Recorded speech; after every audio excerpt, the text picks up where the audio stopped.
রাজারা বলে যে ওই রানী শখ করে বলছে যে আমাকে একটা পুকুর বানিয়ে দেওয়া লাগবে। ওই রানী ওই রাজা বলছে যে তুমি যত দূর হাঁটতে পারবে মানে তোমার পা ফেলে যত দূর রক্ত বানিয়ে তত দূর বড় একটা পুকুর বানিয়ে দেবো। তারপর ওই রানী ওই মাঠে হাঁটতে হাঁটতে শুরু করছে। রাজার যার সময় বহু দূর তো চলে আলো। তখন ওই সাথে একেরা আছে পরিবারা ওই আলতা পাওতে আলতা ঢাল দেওয়া। ওই রানী পাওতে আলতা ঢালে দিয়েছে দিয়ে তারপরে তখন ওই রানী কোথায় রানী তোমার পা ফেটে রক্ত পাইছে এই পর্যন্ত হাঁটে। তখন রানী বসে পড়ছে। তখন বসে বলে এগুলা কি মাছ? সব পুঁটি মাছ। তোমার নাম কি ছোট ভাই? অভি। অভি কি? এই যে অভি পাহান মানে ওনার আদিবাসী অভি পাহান কিন্তু পুঁটির মাছ আরেকটা পাইছে। মাছ উঠছে, মাছ মাছ মাছ। এই দেখেন দেখেন, এই যে দেখতে পাচ্ছেন মাছ, কিন্তু আসলে মাছটা অনেক ছোট। এই যে দেখেন পুঁটি মাছ, যেহেতু পুঁটি মাছ, কিন্তু আমি যে মাছ পাইছি এটাই আমার কপাল। কিন্তু কবিতা আন্টি, নায়িকা কবিতা আন্টি কিন্তু না, এটা এমনি দোকানদার কবিতা আন্টি। এই কবিতা আন্টির এখানে আসলে আপনারা এই ফ্রিতে না, মাত্র 300 টাকা 100 টাকা এবং 200 টাকার বিনিময়ে চুলা, টিউবওয়েলের পানি এগুলো আপনারা ফ্রিতে পেয়ে থাকবেন, তাই তো? আসলে আসার পরে এই কবিতা আন্টির সঙ্গে দেখতে ভালো করে দেখে নেন আন্টিকে। আসার পরে আন্টির সঙ্গে যোগাযোগ করলে এখানে আপনারা পিকনিকের জন্য এই চুলা এবং জায়গাগুলো পাবেন। কাকা, আপনি তো এই আলতা দিঘির পারে দোকানদারি করতেছেন। জি। এই আলতা দিঘি সম্পর্কে আপনি কি জানেন?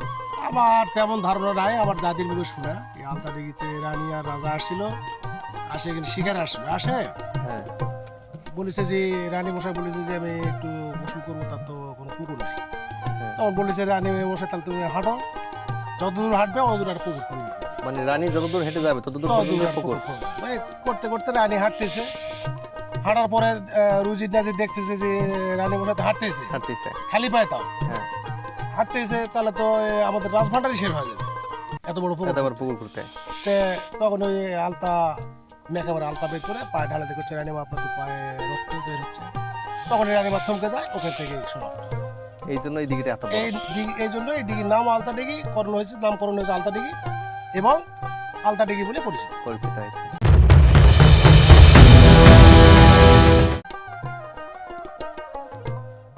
বন্ধুরা, আমি পবিত্র মজুমদার, আমার নতুন আরও একটা ভিডিওতে আপনাদেরকে স্বাগতম। এখন কিন্তু আমরা হাঁটতে হাঁটতে চলে যাচ্ছি সেই বন জঙ্গলের দিকে। এটা কোনো সাধারণ বন না, এটা হচ্ছে আসলে ম্যানগ্রোভ বন। এই বনের দৈর্ঘ্য প্রায় অনেক বড়। আসলে সেই বনের দিকেই আমি যাচ্ছি, আর আজকে আমার সাথে আসতে আমার ছোটো ভাই। হ্যাঁ, এই দুই ভাই মিলেই কিন্তু রওনা দিয়েছি সেই আলতা দিঘিতে। দেখতেই পাচ্ছেন আমরা কিন্তু সেই পায়ে হাঁটে রওনা দিচ্ছি আলতা দিঘিতে। হ্যাঁ, জানি না কতটুকু সময় লাগবে পৌঁছাতে, তো আমরা চেষ্টা করব স্বাভাবিকভাবে খুব তাড়াতাড়ি পৌঁছে আপনাদেরকে সেই আলতা দিঘির আজকে আমরা সেই গহীন বনে যাব। কি কও ভাই? আমরা গহীন বনে যাব, গিয়ে আপনাদেরকে দেখানোর চেষ্টা করবো সেই বনের মধ্যে কি আছে। আর একটা জিনিস দেখেন, যেতে যেতে কিন্তু আমাদের বাম পাশে যে পিছনে দেখতে পাচ্ছেন মাটির বাড়ি।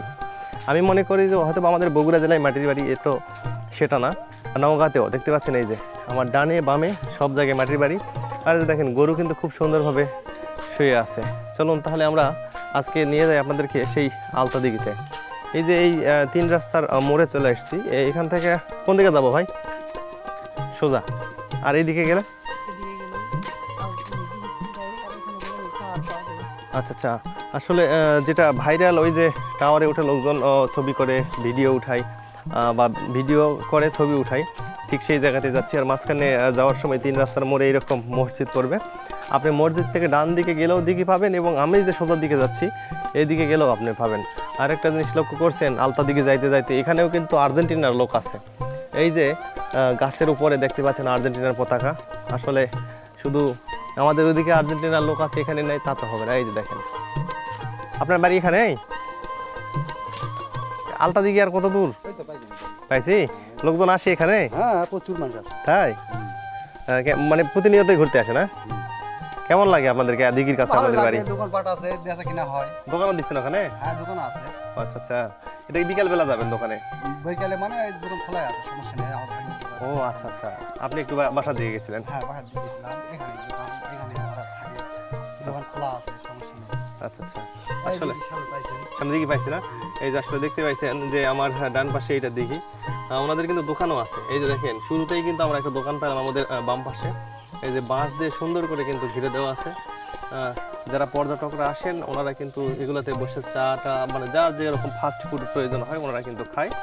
আর সামনে থেকেই দেখা যাচ্ছে প্রচুর দোকান। আর এই যে দিঘি, সেই দিঘিতে কিন্তু আমি একটা মহিষ দেখতে পাচ্ছি। তো সেই দিঘিতে গিয়ে আপনাদেরকে আরও অনেক কিছু দেখানোর চেষ্টা করবো। মূলত আজকে আমি আপনাদেরকে দিঘি দেখাবো না, আজকে কিন্তু আমি আপনাদেরকে নিয়ে যাব সেই আলতা দিঘির বনের মধ্যে, যে গহীন বনে নাকি অজগর সাপ আছে। আমি আজকে আপনাদেরকে খুঁজে দেখানোর চেষ্টা করব সেই অজগর সাপ সত্যিই আছে বনের মধ্যে। দুইটা আছে, স্বামী স্ত্রী। স্বামী স্ত্রী অজগর দুটো সাপ কাউকে ধরে ধরে নিয়ে গেছে কি? শিয়াল খাইছি। শিয়াল খেয়ে ফেলছে? শিয়াল খাইছি। আসলে আপনারা শুনছেন এই বনের মধ্যে সত্যিই অজগর সাপ দেখছেন পর্যন্ত না? দেখছেন? বন বিভাগের লোকেরা সাইড দিয়েছে, তখন দেখেছি সাপ ধরার শিয়াল খেলে, ওটাও দেখেছি। শিয়াল খেয়ে ফেলছে অজগর সাপে?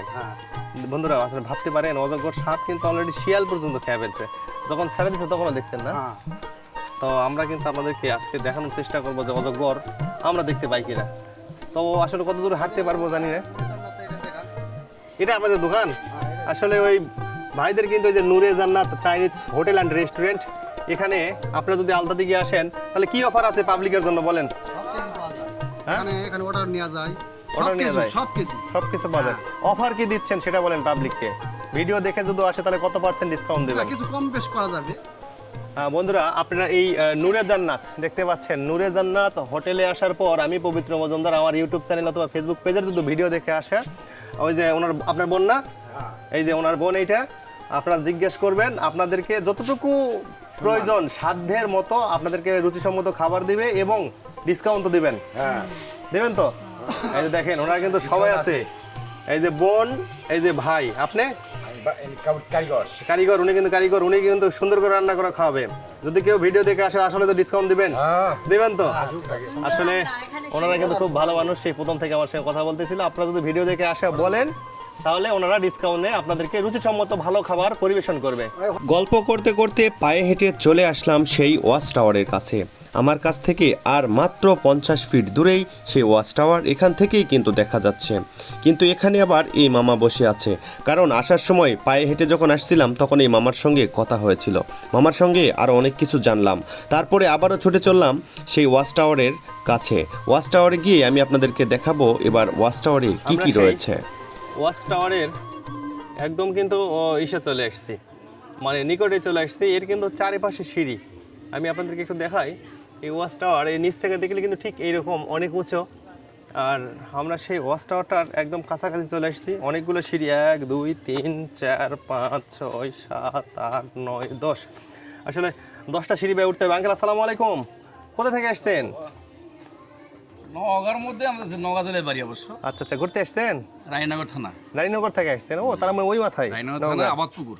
আবাদপুকুরে, মানে নওগাঁ জেলার আপনার বাড়ি ওই সীমানায় আর আসছেন এই সীমানায়? মানে আসছে। আচ্ছা, কে কে আসছেন? আমাদের শ্বশুরের গোষ্ঠী, মানে পুরো ফ্যামিলি। মানে আপনি শ্বশুর বাড়ি থেকে আসছেন? শ্বশুর বাড়ি থেকে সবাই। মানে আপনি জামাই আদরে তাহলে আলতা দিঘিতে আসছেন? বাড়ি বড় জামাই। হ্যাঁ, মানে আপনি জামাই আদরেই চলে আসছেন আলতা দিঘিতে। কেমন লাগতেছে? হ্যাঁ ইনশাআল্লাহ ভালো লাগতেছে। আর আগে একবার আসছি আমি। আচ্ছা আচ্ছা, উপর থেকে ঘুরে আসছেন? আমি না আসতে পারলাম না। ওকে, থ্যাংক ইউ, ভালো থাকবেন। হ্যাঁ ঠিক আছে বাবা। ওকে। আঙ্কেল কিন্তু শ্বশুর বাড়ি থেকে আসছে, মানে জামাই, উনি সে জামাইকে নিয়ে আসছে শ্বশুর শাশুড়িরা এই আলতা দিঘি ঘোরার জন্য। এর আগেও উনি আসছিলেন, তো আজকেও আসছেন। আমরা কিন্তু সেই দেখতে পাচ্ছেন ওয়াচ টাওয়ারে উঠতেছি।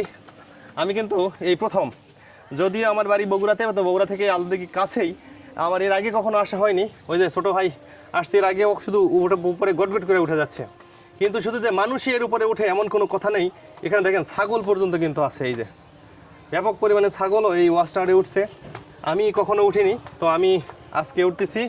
ওঠার পরে আপনাদেরকে দেখাবো সম্পূর্ণ দিঘি, কিন্তু আমি আপনাদেরকে দেখাবো। এবং ওয়াচ টাওয়ারে কয়টা সিঁড়ি আছে এটা আমি আসলে গণি নাই, তখন গণছিলাম মনে হয় 10টা না 8টা।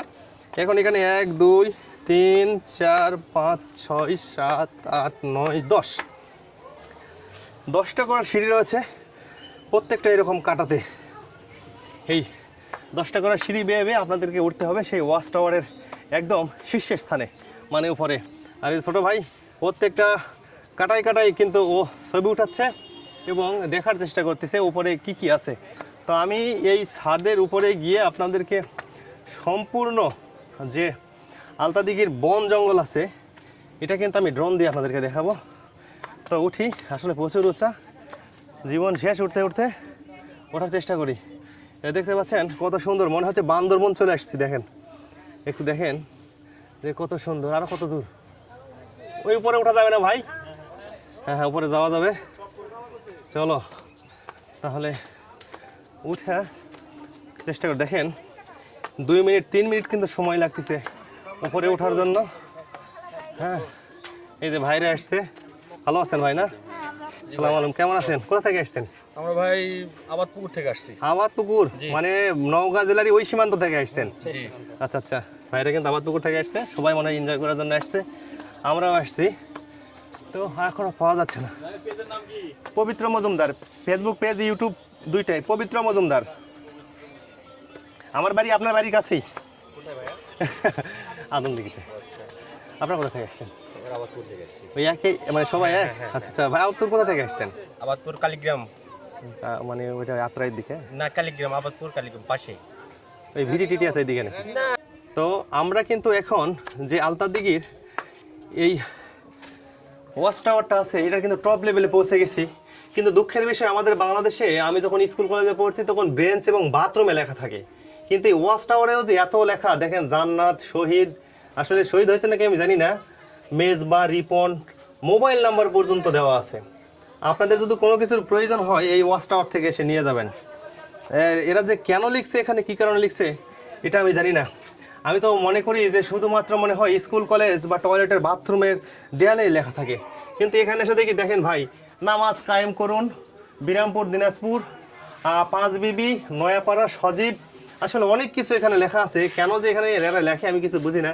এবার দেখেন বড় করা পর্যন্ত লিখে দিচ্ছে। হ্যাঁ, তো আমি কিন্তু সেই লেখাগুলো আপনাদেরকে দেখালাম। এখন সেই টপ লেভেলের ভিউ, যে বান্দরবনের মতো ভিউ কিন্তু আমি আপনাদেরকে দেখানোর চেষ্টা করবো, কিন্তু আমার কিন্তু ভয় লাগতেছে। দেখেন আসলে আমার ঘাত তো আর শিশির করতেছে, যে কারণ এটা, এই আমি আপনাদেরকে একটু দেখাই, এটা কিন্তু তেমন মজবুত না। হ্যাঁ, কারণ ভেঙে যাবে নাকি এটা আমার একটু ভয় ভয় লাগতেছে। তো যদিও ইঞ্জিনিয়াররা তৈরি করছে, এত সহজে ভাঙবে না, কিন্তু আমার একটু ভয় ভয় করতেছে। তো আমি একটু, ওই যে দেখেন ছোটো ভাই সেবুট আছে, আমি একটু নিচে যাওয়ার চেষ্টা করি ওখানে, কারণ আমার এখানে ভয় লাগতেছে। দেখেন কত উপরে আছে। হ্যাঁ, আর একবার দেখার চেষ্টা করেন, বাপ রে বাপ, এই সেই আলতাদিঘি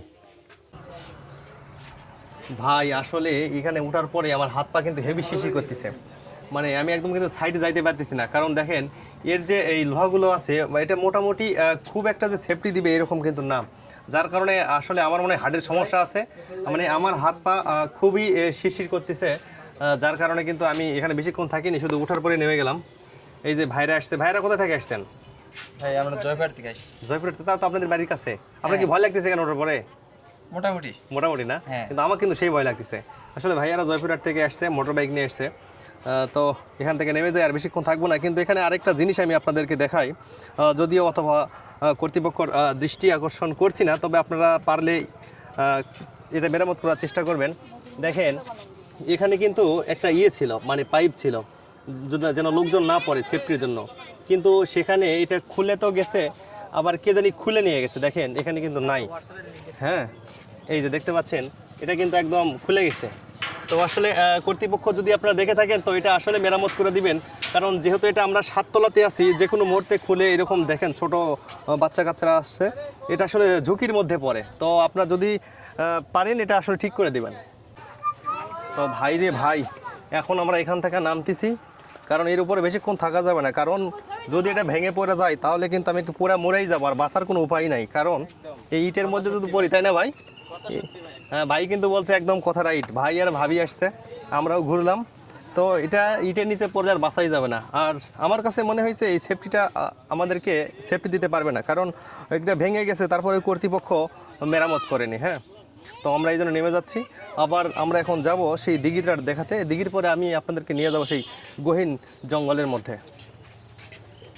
বন্ধুরা, আমি পবিত্র মজুমদার এখন কিন্তু চলে আসছি আলতাদিঘিতে, আর কোথাও নয়, আলতাদিঘিতে। তাহলে আসুন আসুন, আমি কিন্তু আজকে আপনাদেরকে আলতাদিঘি দেখাবো। দেখছেন আসলে কত সুন্দর। দেখেন ভাই, সেই এই আমার ডান পাশে কিন্তু একটা হেভি বন, আর আমার বাম পাশে আছে একটা সেই বিশাল দিঘি। আমরা এখন যাচ্ছি সেই গহীন জঙ্গলের মধ্যে। এই দোকানটা দেখতে পাচ্ছেন, এটাই কিন্তু শেষ দোকান, এরপরে কিন্তু আর কোনো দোকান নাই। এই ছাগলগুলো মনে হয় স্থানীয় লোকদের। এরপরে কিন্তু এই রাস্তা একদম জঙ্গলের ভিতরে চলে গিয়েছে। ঠিক সেই জঙ্গলের ভিতরেই কিন্তু আমি এখন আপনাদেরকে নিয়ে যাব।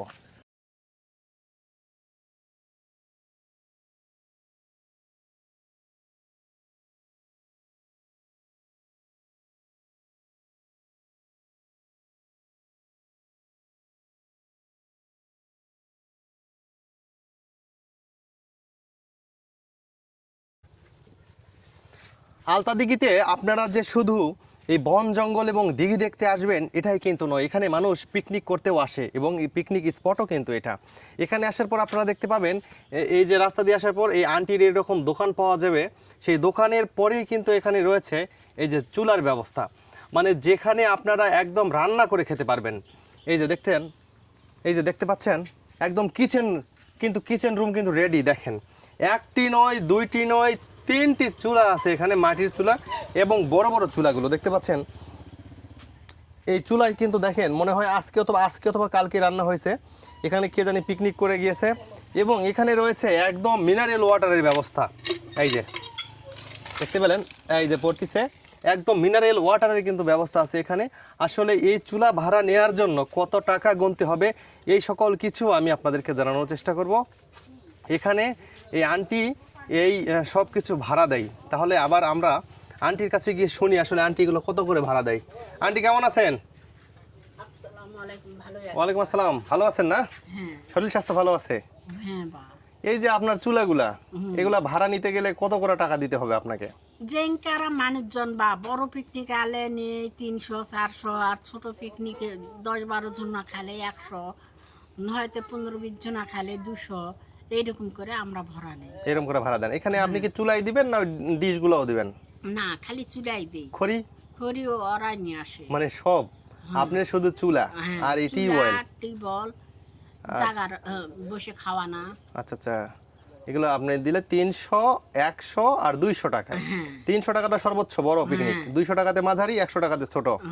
আন্টির নাম কি? কবিতা। এই যে শুনতেই পাইছেন, আন্টি কিন্তু কবিতা আন্টি, নায়িকা কবিতা আন্টি কিন্তু না, এটা এমনি দোকানদার কবিতা আন্টি। এই কবিতা আন্টির এখানে আসলে আপনারা এই ফ্রিতে না, মাত্র 300 টাকা, 100 টাকা এবং 200 টাকার বিনিময়ে চুলা, টিউবওয়েলের পানি এগুলো আপনারা ফ্রিতে পেয়ে থাকবেন, তাই তো? আসলে আসার পরে এই কবিতা আন্টির সঙ্গে ভালো করে দেখে নেন আন্টিকে। আসার পরে আন্টির সঙ্গে যোগাযোগ করলে এখানে আপনারা পিকনিকের জন্য এই চুলা এবং জায়গাগুলো পাবেন। কোথা থেকে আসছো মামনি? হ্যাঁ, জয়পুর থেকে আসছো। কে আসছো? হ্যাঁ, আমি কি বলো? ঠিক আছে, আসলে ও খুব লজ্জা পাচ্ছে, গুলুমুলু তো, ওর মা বাবার সঙ্গে সবাই আসছে, ঘুরতে আসছে আজকে, তো লজ্জায় কথা বলতেছি না, যেহেতু ছোট মানুষ। আমরা এখন আপনাদেরকে নিয়ে যাব সেই দিঘিতে। কিন্তু আরেকটা ব্যাপার, ছোট ভাই কিন্তু ক্লান্ত হয়ে গেছে। ও আসলে হয়তো আজকেও একটা অভিজ্ঞতা আমি দিলাম, ও হয়তো মনে করে যে দাদা যেহেতু ভিডিও তৈরি করে, আসলে যে হয়তো খুব ঘোরে। ও আমাকে মাঝে মাঝে বলে যে দাদা তো আপনি খুব ঘোরেন। এখন আজকে মনে হয় ও হাঁটার পরে বুঝতে পারতেছে যে কি বুঝলে গো, হাঁটার কি যন্ত্রণা। দেখো, কি বুঝলা? এখনো কিন্তু শেষ হয়নি। তুমি কি একটা ভিডিও কি রেডি করতে পারছো বলো? এখনো একটা ভিডিও শেষ হইতে এখনো না হলেও 1 ঘন্টা লাগবে। দেখেন, ও কিন্তু আজকে মোটামুটি 3-4 কিলো হাঁটছে অলরেডি। ওর চোখ মুখ শুকে গেছে, যেহেতু আমারই ভাই, আমি তো দেখে বুঝতে পারতেছি ওর কী অবস্থা। তো আসলে কোনো জিনিসই এত সহজ না, সব জিনিসই করতে গেলে আপনাকে হাড় ভাঙা পরিশ্রম করতে হবে। বাইরে থেকে সব জিনিস দেখতেই সুন্দর লাগে, কিন্তু ভিতরে গেলে বোঝা যায় এই সম্পর্কে। হ্যাঁ, এই যে দেখেন, ও আবার কদম ফুল পারতিছে। এখানে কিন্তু আসলে কদম ফুলও আছে, হ্যাঁ, কিন্তু এই খুব সুন্দরভাবে কদম ফুলগুলো ফুটছে। দেখো তো কার্তিক, কীরকম ফুলগুলা। হ্যাঁ, এদিক দিয়ে মনে হয়ে যাবে, সেটা আসো। হ্যাঁ,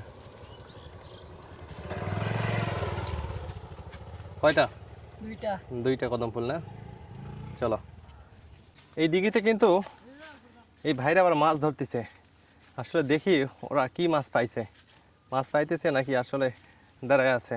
ভাইয়া, মাছ পাওয়া যাচ্ছে? কয়টা পাইলেন? ভাইরা নাকি মাছ পাইছে, দেখি তো কয়টা মাছ পাইছে। এই কয়টা দেখি, কি কি মাছ পেলা? ওরে বাবা, সেই মাছ পাইছে, দেখেন একদম তেলাপিয়া মাছ, কিন্তু একটা আবার টাকি মাছ। ব্যাগে তো আছে? এই ব্যাগে ওই, এটা একটু বড়।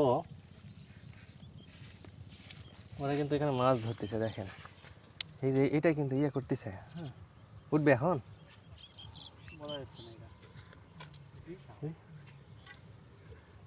একটু আমি আপনাদেরকে দেখাই, এই যে দেখেন ওখানে কিন্তু আছে। হ্যাঁ, মাছ কিন্তু খাবারটা খাচ্ছে, আর এই ভাই কিন্তু ধরে আছে। হ্যাঁ, একটু পরে মনে হয় ইয়ে মারবে না এখন। আসলে তো হয়নি, না হলে তো মারতে পারবে না। ওই যে দেখেন ওইটাতেও, কারণ আমি ধীরে কথা বলতেছি, জোরে কথা বলে কিন্তু মাছ চলে যায়। ওই যে ওখানে আছে। আর এইটা কি সরু রে ভাই, হ্যাঁ দেখতে পাচ্ছেন হেভি সরু কিন্তু এই বড়শির ছিপটা।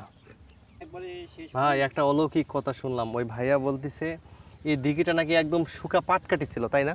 না, হ্যাঁ হ্যাঁ, পাটকাঠি ছিল, এই সাইডে পানি ছিল। একটু ছিল আসলে অল্প, যদিও এই দিঘিতে অল্প জল ছিল তারপরেও কিন্তু এখানে মাছ আছে। মাছ ছেড়ে দিছে ছোট ভাই? অর্ধেক মাছ ছে- ছেড়ে দেওয়া আছে, বড় বড় রুই মাছ। অর্ধেক মাছ ছেড়ে দিছে। ও আচ্ছা আচ্ছা, আর অর্ধেকগুলো এমনিতেই এখানেই ছিল। তোমাদের বাড়ি এখানেই? কোথায়? এই পাড়াতে। ওই পাড়াতে। আচ্ছা, ইন্ডিয়াতে না বাংলাদেশে? হ্যাঁ ইন্ডিয়াতে না বাংলাদেশে? বাংলাদেশে। বাংলাদেশে না। আসলে এখানে কিন্তু মজার একটা বিষয় আছে, যেহেতু এই দিঘিটার পাড়েই সীমান্ত, এখানে আসলে বোঝা কঠিন যে বাংলাদেশের বাড়ি না ইন্ডিয়াতে বাড়ি। যেহেতু এদিকেও নাকি কিছু বাড়ি আছে, ওই জন্য ভাইয়াদেরকে মজার ছলে জিজ্ঞেস করলাম, কিন্তু যদিও ওই ভাইয়ারা কিন্তু অরিজিনালি বাংলাদেশি। আসলে দেখেন এই যে আলতা দিঘির দিঘি আছে, এই দিঘিতে কিন্তু এরা বসে মাছ ধরতেছে। এ ভাই, এই দিঘির মাছ এগুলা ধরা যায়? এই মাছ কে সেই আসে? তাই? আমাদের বাড়ি কই? পাওয়া গেছে? উঠলো না? না করে নেই সবাই কি করছো? তাই? প্রত্যেক দিন মাছ ধরো? না না প্রতিদিন না? স্কুলে যাই আজকে যাইনি তো ওই স্কুলে যাও, আজকে যাওনি নাকি? স্কুলে যায়, কিন্তু যেহেতু আজকে স্কুল বন্ধ এই কারণে মাছ ধরতেছে। আসলে আমি বলতে পারি না, কারণ স্কুল তো কালকে বন্ধ থাকার কথা, 5 আগস্ট। ওদের স্কুল যে আজকে কী জন্য বন্ধ দিছে আমি এটা বলতে পারি না। তারপরে আমি আপনাদেরকে একটু দেখাই কি মাছ পাইছে। এগুলা কি মাছ? সব পুঁটি মাছ। তোর নাম কি ছোট ভাই? অভি অভি। অভি কি? অভি পাহান এই যে অভি পাহান, মানে ওনার আদিবাসী অভি পাহান কিন্তু পুঁটির মাছ আরেকটা পাইছে। হ্যাঁ, কিন্তু তুমি মানুষের সাথে খারাপ ব্যবহার করতেছো কেন ভাইয়া? এই অভি, কেন রং ব্যবহার করতেছ? ইনি বললাম তাই হ্যাঁ, আসলে মজার ছলে বলতেছ? ঠিক আছে, ও কিন্তু অভি, ও মজার ছলে বলছে, যে তো ছোট মানুষ। কিন্তু ঘটনা হচ্ছে আমি একটা মাছ ধরবো, তুমি ওঠো। এইটা কিন্তু এই ছোট ভাই অভির এই ছিপ। আসলে আমি ফেললাম, দেখি মাছ ওঠে কিনা। ইয়ে, মাছ উঠছে, মাছ মাছ মাছ। এই যে দেখেন দেখেন, এই যে দেখতে পাচ্ছেন মাছ, কিন্তু আসলে মাছটা অনেক ছোট। এই যে দেখেন পুঁটি মাছ, যেহেতু পুঁটি মাছ, কিন্তু আমি যে মাছ পাইছি এটাই আমার কপাল। হ্যাঁ, কিন্তু এমন জায়গায় আটকায় গেছে ভাই। এই অভি খোলো, আরেকবার চেষ্টা করি পাই কিনা। এ ভাই আবার উঠছে, এই যে দেখেন, আবার আবার। এটা কিন্তু বড়, কিন্তু ঘটনা হচ্ছে ওর নাম কি জানি যেন মারছে, এটা আসলে আমি জানি না। হ্যাঁ, ওরা কি স্কুলে যাওয়ার পরে মেয়েদের ডিস্টার্ব করে। হ্যাঁ সত্যি রে অভি, আমাদের সাথে আসলে ছোট ভাইয়ের নাম যে এরকম রাখলো কি জন্য আমি তো অবাক হয়ে গেলাম। ধরো, আসলে আমি 2টা মাছ পাইছি, দুইটা মাছ অভিকে ধরে দিলাম। চলেন, কি হলো? এই দিঘির রানীর কি জানি একটা ইতিহাস আছে, এটা আপনি জানেন? তেমন কিছু জানি না, মানে ওই আগের রাজারা বলে যে ওই রানী শখ করে বলছে যে আমাকে একটা পুকুর বানিয়ে দেওয়া লাগবে। হুম ওই রানী, ওই রাজা বলছে যে তুমি যত দূর হাঁটতে পারবা, মানে তোমার পা ফেলে যত দূর রক্ত বানিয়ে তত দূর বড় একটা পুকুর বানিয়ে দেবো। হ্যাঁ হ্যাঁ হ্যাঁ, তারপর? তারপর ওই রানী ওই মাঠে হাঁটতে হাঁটতে শুরু করছে। রাজা যাওয়ার সময় বহু দূর তো চলে আলো। হ্যাঁ তখন ওই সাথে একেরা আছে পড়ারা, ওই আলতা পাওতে আলতা ঢাল দেওয়া। ওই রানীর পাওতে আলতা ঢালে দিয়েছে, হ্যাঁ দিয়ে তারপরে তখন ওই রানী কোথায়, রানী তোমার পা ফেটে রক্ত পাইছে এই পর্যন্ত হাঁটে। তখন রানী বসে পড়ছে। তখন বসে বসে ভাই তখন এই পর্যন্ত খাড়া হয়েছে। আচ্ছা আচ্ছা আচ্ছা, এইটাই এই পর্যন্ত শেষ। তারপর থেকে নাম আলতা দিঘি হয়েছে। হ্যাঁ, এর থেকে আলতা দিবি। আর এই দিঘিটাও তখন খনন করছে। তখন হয়, তখন রাজা বহুদিন কে এটা আমার দাদারা হয়তো বলতে পারবে না। মানে তখন, মানে যখন রাজতন্ত্র ছিল সেই সময়ের গল্প। আমার এলে বাপের মুখে এলে শুনেছি। আচ্ছা আচ্ছা, দেখেন এই কাকার কিন্তু এই আলতা দিঘির এই পাড়ে এই দোকানটা, এই যে দেখার চেষ্টা করো, দেখেন এখানে কাকার দোকান। এই দোকানে আসলে যারা কাপলরা ঘুরতে আসে, যারা পর্যটকরা ঘুরতে আসে, ওরা ওদের মতো খাওয়ার ব্যবস্থা, বাদাম চানাচুর আদার্স জিনিসপত্র আছে। কিন্তু আমি হাঁটতে হাঁটতে একদমই ক্লান্ত, বিধায় কিন্তু 1 কিলোমিটার না 3 কিলোমিটার হাঁটার পর আমি এখানে এসে বসলাম। শরীর একবারে ক্লান্ত, তো কাকার এখানে রেস্ট নিলাম। আর এই দিঘিটার যে ইতিহাস আছে, এটাও এই কাকার কাছ থেকে জানলাম। হ্যাঁ, আরও বিস্তারিত জানাবো সামনে গিয়ে।